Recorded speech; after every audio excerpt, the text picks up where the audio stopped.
bagi kita semua. Kembali lagi dalam renungan harian kita.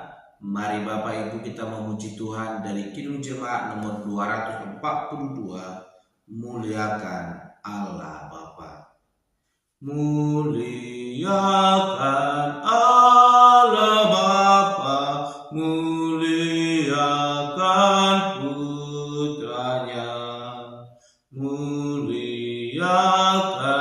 Roh Penghibur ketiganya yang esa. Haleluya, puji Dia kini dan selamanya. Amin. Mari Bapak Ibu kita membuka Alkitab kita dari kitab 2 Tawarik pasal yang ke-8 ayat pertama sampai dengan yang ke-16. Demikianlah firman Tuhan dengan perikop beberapa usaha Raja Salomo. Setelah lewat 20 tahun selesailah Salomo mendirikan rumah Tuhan dan istananya sendiri. Maka Salomo memperkuat kota-kota yang diberikan Huram kepadanya dan menyuruh orang Israel menetap di sana. Lalu Salomo pergi ke Hamat Zoba dan menaklukkannya. Kemudian ia memperkuat Tadmor di padang gurun dan semua kota perbekalan yang didirikannya di Hamat. Ia memperkuat juga Bet-horon Hulu dan Bet-horon Hilir menjadi kota kubu yang bertembok, berpintu gerbang dan berpalang, dan juga Baalat dan segala kota perbekalan kepunyaan Salomo, segala kota tempat kereta, kota-kota tempat orang berkuda, dan apa saja yang Salomo ingin mendirikannya di Yerusalem atau di gunung Libanon atau di segenap negeri kekuasaannya. Semua orang yang masih tinggal dari orang Het, orang Amori, orang Peris, orang Hewi, dan orang Yebus yang tidak termasuk orang Israel, yakni keturunan bangsa-bangsa yang masih tinggal di negeri itu dan yang tidak dibinasakan oleh orang Israel, merekalah yang dikerahkan Salomo untuk menjadi orang Rohani. Demikianlah mereka sampai hari ini.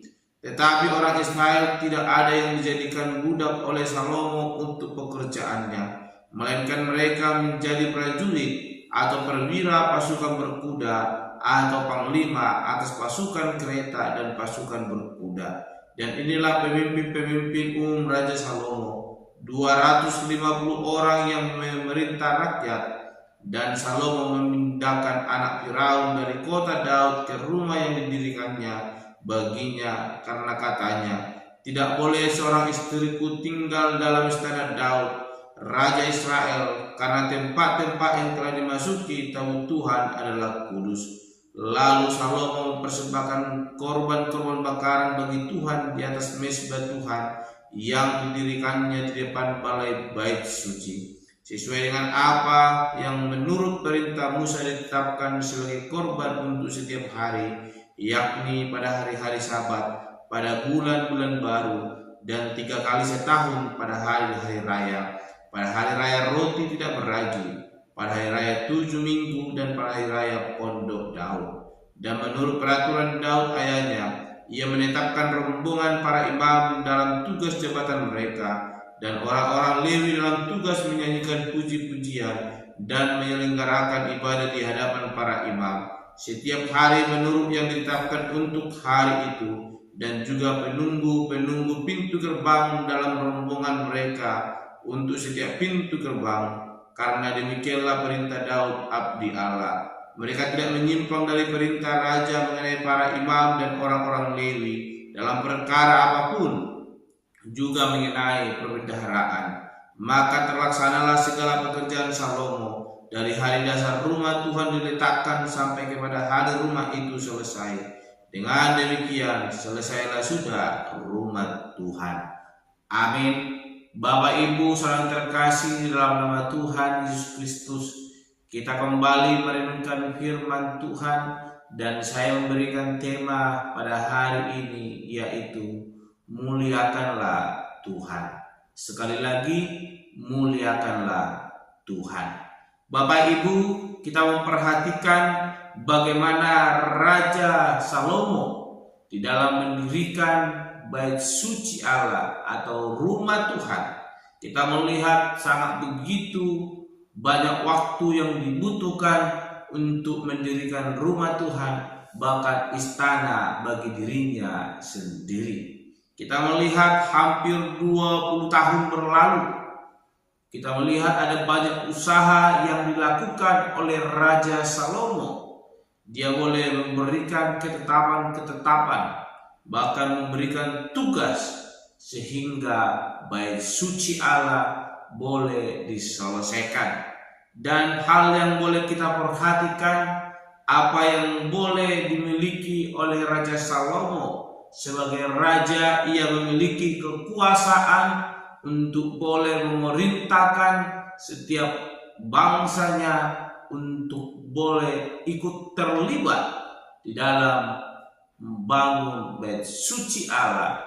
Dan kita melihat sebagai raja yang berhikmat, tiada satu orang pun dari rakyatnya dijadikan dia budak untuk membangun bait suci Allah, namun dia menjadikan mereka menjadi pemimpin-pemimpin di antara orang-orang di dalam membangun bait suci Allah. Hal yang luar biasa. Salomo dengan penuh hikmatnya, dia menjadi raja sekalipun dia memiliki kepentingan untuk boleh membangun bait suci Allah, bahkan istana bagi dirinya sendiri, namun dia tetap memperhatikan kemakmuran, bahkan kesejahteraan daripada rakyatnya tanpa melakukan kerja paksa untuk boleh membangun bait suci Allah, tempat memuliakan Tuhan Allah. Bapak Ibu saudara terkasih, hal ini boleh mengajarkan kepada kita bahwa kekuasaan yang kita miliki bukanlah untuk kita pakai menindas orang lain, namun lewat apa yang boleh kita miliki, boleh kita pakai untuk boleh memuliakan Tuhan. Lewat kita menjadikan orang-orang di sekitar kita menjadi saudara, bahkan sahabat kita, sependeritaan, sepenanggungan di dalam Tuhan Allah. Dan itulah yang boleh dilakukan oleh Raja Salomo. Segala tindakan yang boleh ia lakukan, dia pertimbangkan sesuai dengan hikmat yang daripada Tuhan, sehingga nama Tuhan boleh dipermuliakan. Kita melihat bagaimana Raja Salomo boleh mempersembahkan korban-korban bakaran bagi Tuhan di atas mezbah Tuhan yang didirikannya di depan balai bait suci. Salomo dengan segala hikmatnya melakukan banyak usaha untuk boleh menyelesaikan bait suci Allah. Dan pada akhirnya bait itu pun selesai didirikan. Dan Salomo dengan segala yang ia miliki tidak menyombongkan diri, namun terus merendahkan diri di hadapan Tuhan.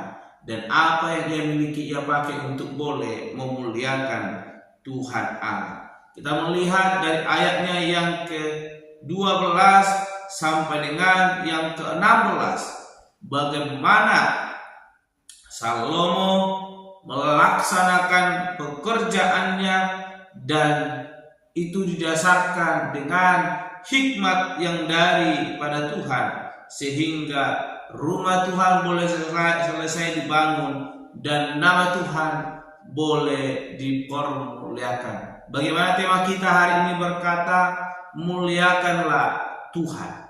Memuliakan Tuhan adalah suatu hal keharusan bagi orang percaya.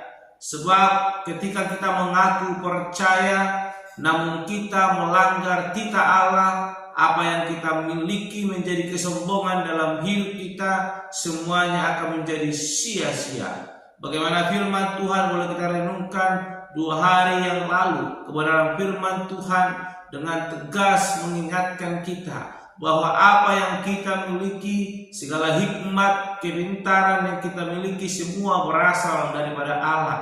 Oleh karena itu, Jangan pernah menyombongkan diri. Namun mari apa yang kita miliki dalam hidup kita imani dan kita pergunakan untuk boleh memuliakan Tuhan Allah. Sebab apa yang dilakukan oleh Raja Salomo itu adalah suatu bukti bahwa penyertaan Tuhan memelihara kehidupannya sehingga dia diberikan hikmat yang daripada Tuhan, dan hikmat itu pun ia pakai untuk boleh memuliakan Tuhan Allah.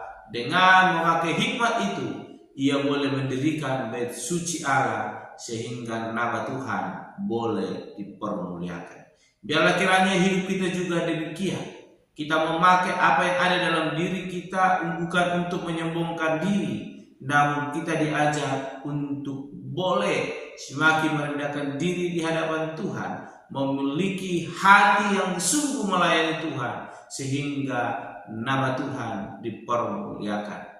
Hal kecil yang boleh kita lakukan, mungkin kita dalam kesulitan ekonomi, hal kecil, mari kita memberikan yang terbaik di hadapan Tuhan.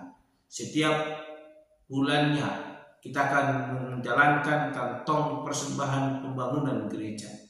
Gereja tidak pernah memaksakan kita untuk memberi, namun biarlah kiranya lewat kasih karunia Tuhan itu boleh membukakan pintu hati kita, supaya kita memberi yang terbaik untuk kemuliaan bagi nama Tuhan, ikut berpartisipasi dalam memuliakan Tuhan Allah lewat pembangunan gereja. Oleh karena itu, berilah diri kita untuk melayani Tuhan, maka Tuhan akan menyatakan hikmatnya dalam hidup kita. Bahkan apa yang kita perlukan Tuhan akan cukupkan, sebagaimana yang diperlukan oleh Raja Salomo Tuhan sediakan. Dan itu adalah bukti cinta kasih Tuhan dalam hidup kita. Ketika kita mau menyerahkan diri kita, boleh memuliakan Tuhan Allah, maka di situ Tuhan akan membukakan jalan untuk boleh kita melayani Tuhan Allah. Mari muliakanlah Tuhan dalam hidup kita, maka Ia adalah Allah yang setia akan memelihara kehidupan kita. Amin. Mari kita berdoa.